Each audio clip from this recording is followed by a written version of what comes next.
కొట్టేశాడు. విరాట్ 51వ సెంచరీ. పాకిస్థాన్పై భారత్ ఘన విజయం. భారంగా ఆరోగ్య భరోసా. ఏటా పెరుగుతున్న పాలసీల ప్రీమియం 5 ఏళ్లలో దాదాపు 30% హెచ్చు. నేటి నుంచి అసెంబ్లీ సమావేశాలు. భయపెట్టి లాక్కున్న లీజులు ఎన్ని? ప్రశాంతంగా గ్రూప్ 2 పరీక్ష. రాష్ట్ర వ్యాప్తంగా 92% మంది హాజరు. ప్రశ్న సులువుగా ఉందన్న మెజారిటీ అభ్యర్థులు. ఎకానమిక్స్ కొంత కష్టంగా వచ్చాయన్న పలువురు. షేర్ల ట్రేడింగ్ పేరిట ఇటీవల హైదరాబాద్ వాసి సైబర్ నేరగాళ్లు 4.3 కోట్ల టోకరా వేశారు. కేసు అరెస్టు అని భయపెట్టి విజయవాడలో ఒక వ్యాపారి నుంచి 38 లక్షలు కొల్లగొట్టారు. మొన్న సంక్రాంతి సమయంలో ఖరీదైన కానుకలు, ఉచిత రీఛార్జీల పేరిట కేటుగాళ్లు మాయవలలు విసిరారు.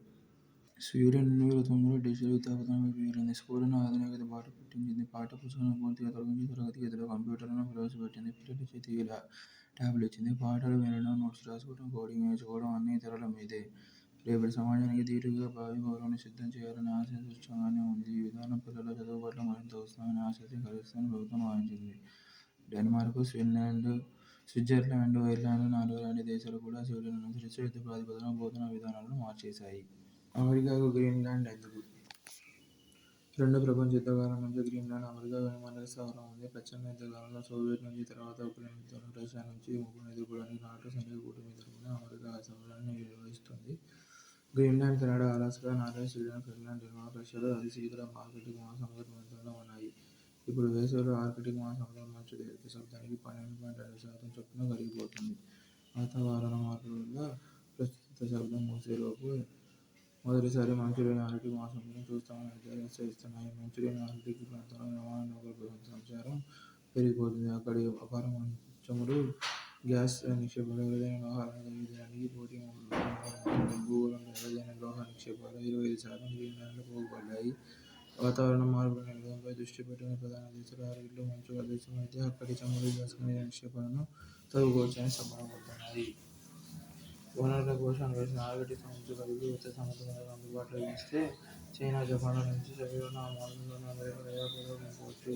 సూయజ్, పనామా కాలువల ఆశ్రయం అక్కర్లేదని దూరం తగ్గి సన్నని రవాణాలు ఆదా అవుతాయి. ఉత్తర సముద్ర మార్గానికి ఉన్న రక్షణపరమైన ప్రయోజనం అంతా ఇంతా కాదు. చైనా, రష్యా నౌకాదళాలు 2022-2023లో ఆర్కిటిక్లోని బేరింగ్ సరిహద్దులో సంయుక్త విన్యాసాలు జరిపాయి.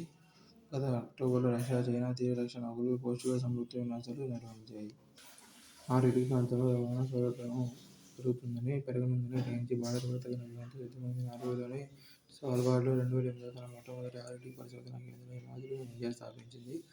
రష్యా పరిధిలోని ఆర్కిటిక్కు భారతీయ శాస్త్రజ్ఞులు ఇంకా చేరుకోకపోయినా అక్కడి మూర్మన్స్క్ ప్రాంతంలో సాఫార్మా అనే భారతీయ ఫార్మా కంపెనీ ఔషధ ఉత్పత్తి కర్మాగార నిర్మాణ పనులను 2023లోనే ప్రారంభించింది. బైడెన్ హయాంలో ఆర్కిటిక్ ప్రాంతంలో రష్యా, చైనా కూటమికి, అమెరికా, నాటో కూటమికి మధ్య పోటీ వాతావరణం ఏర్పడినా డొనాల్డ్ ట్రంప్ అధ్యక్షుడైన తర్వాత పరిస్థితి మారుతుంది. ఉక్రెయిన్ యుద్ధ సమాప్తి గురించి సౌదీ అరేబియా రాజధాని రియాద్లో అమెరికా, రష్యా విదేశాంగ మంత్రులు ఇటీవల చర్చలు జరిపారు. ఆ సందర్భంగా ఆర్కిటిక్లో వనరుల అన్వేషణకు అమెరికాతో సంయుక్త ప్రాజెక్టులు చేపట్టడానికి సిద్ధమని రష్యా ప్రతిపాదించింది. రష్యా భూభాగంలో చమురు, గ్యాస్ నిక్షేపాల వెలికితీతకు అమెరికన్ కంపెనీలను క్రెమ్లిన్ మళ్లీ ఆహ్వానించింది.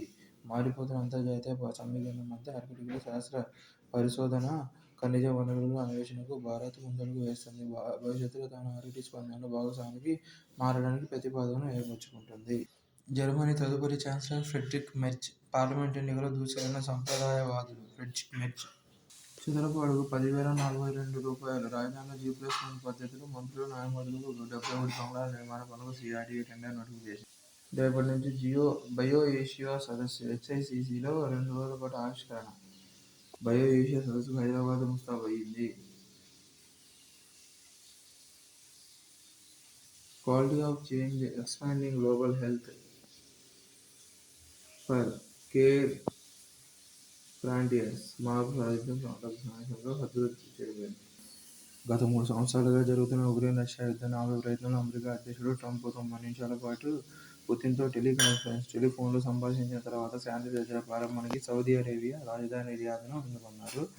అమెరికా విదేశాంగ మంత్రి మార్కో రూబియో, రష్యా విదేశాంగ మంత్రి సెర్గీ లావ్రోవ్ నాయకత్వంలో ఫిబ్రవరి 18న మంతనాలు జరిపి తొందరలోనే ఉక్రెయిన్ వివాదాన్ని పరిష్కరించుకోవాలనుకున్నారు. ట్రంప్ మాత్రం ఈ సంప్రదింపుల్లో పాల్గొనవలసిందిగా అటు ఉక్రెయిన్ అధ్యక్షుడు జెలెన్స్కీని గానీ, ఇటు యూరప్ దేశాలను గానీ ఆహ్వానించకపోవడంతో పాలకులు పోటీగా సంతరించుకోవడంతో యూరోప్లోని ప్రధాన దేశాల మధ్య సమావేశం అవడంతో ఒక్కసారిగా నాటో దేశాల మధ్య అనైక్యత బయటపడింది. యుద్ధాన్ని ఆపే ప్రతిఫలంగా కొన్ని ఆయుధాలను ట్రంప్ రష్యాకు ఇస్తారన్నారని అనధికార వార్తలు వస్తున్నాయి. వీళ్ళు మొత్తాన్ని ఉక్రెయిన్ను భవిష్యత్తులో నాటో సభ్యులనివ్వరు.